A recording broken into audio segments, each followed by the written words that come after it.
এই বেটা টুনি, তোর কত বড় সাহস! তুই তোর ছানাদের আমার কাছ থেকে লুকিয়ে রেখেছিস?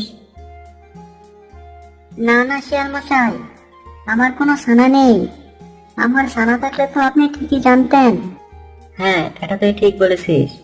তোর যদি ছানা থাকতো তাহলে আমি অবশ্যই জানতাম। না না, এ টুনি মিথ্যা কথা বলছে। আমি কিছুক্ষণ আগে তার ছানাদের দেখে এসেছি। তোমার যদি আমার কথা বিশ্বাস না হয় তাহলে চলো টুনির বাসায়। ও নিশ্চয়ই ওর ঘরের ভিতর তার ছানাদের লুকিয়ে রেখেছে। ঠিক আছে, তাহলে আমাকে নিয়ে চল।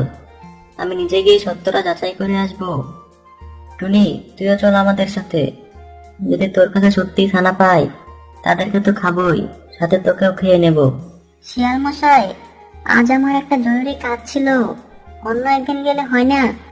কে রে বেটা টুনি, তুই আমার মুখের উপর কথা বলিস?